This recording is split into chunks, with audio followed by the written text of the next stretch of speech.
Matthew Hussey here from LOVELife. Today we're talking about complaining and whether it can ever really be a good thing. I'm interested in this subject, especially when I looked up the dictionary definition of complaining. To complain, express dissatisfaction or annoyance about a state of affairs or an event. Now, when phrased like that, I don't actually have a problem with complaining. In fact, if you never express dissatisfaction or annoyance about something, not only are you a very boring person, but you're also somebody who doesn't really necessarily have the power to change something. If you're not dissatisfied with something, it gets more difficult to change. If you can't be, I would argue actually, if you're not annoyed about some things in life, there's something wrong with you, because there are absolutely things that we should be annoyed at. There are things that we should be outraged at, especially on a moral level. So complaining in that sense is not an evil. I don't see it as a bad thing. I see it as a necessary part of the human condition and a necessary impetus for change, for making changes in our lives and in the world around us. Where complaining tends to become a negative is when we get this protracted, moany state that a lot of people live in, where they're relentless in their objections to things, in simply stating that they don't like something over and over and over again. And I think the time that we get most sick of people, for example, when our friend comes to us, when they come to us once and say something's wrong, very often we hear them out. We may even want to help them. We may want to find a solution for them. We understand that they may be complaining about something that is a legitimate complaint. But if we hear that same friend come back to us every day for the next 2 weeks about that same thing without having done anything towards changing it, that's when we start to get frustrated with people. But the problem for most of us is that when we complain to someone, it often ends in some sort of positive emotion from them. You think about it. When you complain to someone, how often do they say, "Oh, stop complaining, please leave. You're making me so negative right now." People don't do that. Instead, they put an arm around you. They say, "Oh my God, that must be so difficult." They empathize. Many human beings empathize. It's what we're taught to do.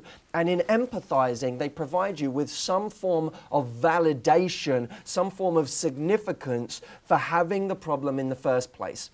And this is one of the greatest dangers of complaining, is that complaining leads to short-term gratification, instant gratification. Now, what happens when you complain to one friend too many times and they get bored of you? Do most people say, it's probably time for me to stop complaining and start solving this problem? No, they just find someone new to complain to. Let me find fresh ears that can give me fresh sympathy for this problem. They just start to do the rounds of their friends. And guess what? When they have one problem that has expired, that has no juice left in it, that has been diluted to the point of nothingness, all of a sudden, do they suddenly find new people? No, there are none left, so they have to find a new problem.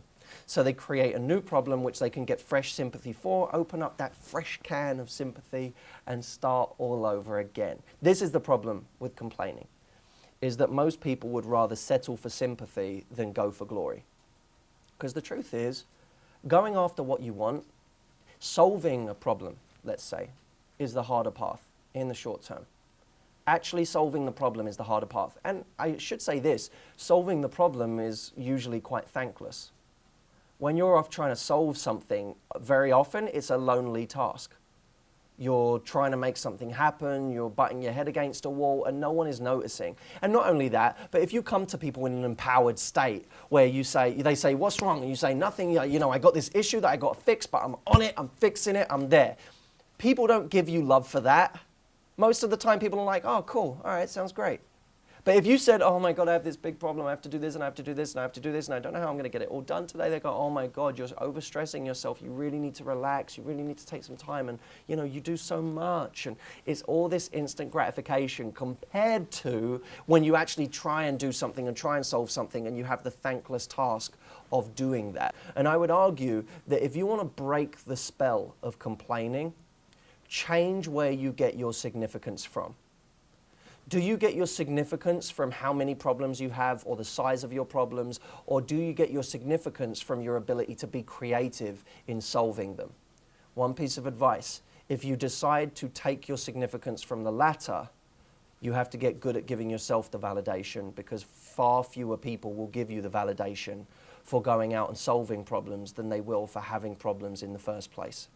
So that's it for today, my friends. Complaining is healthy when it is an emotional response to a situation that warrants emotion, but it becomes unhealthy when it becomes a relentless moaning about something that you are not trying to change and ultimately will be detrimental to your life. You're the only one that loses. We have to start going for the glory, my friends.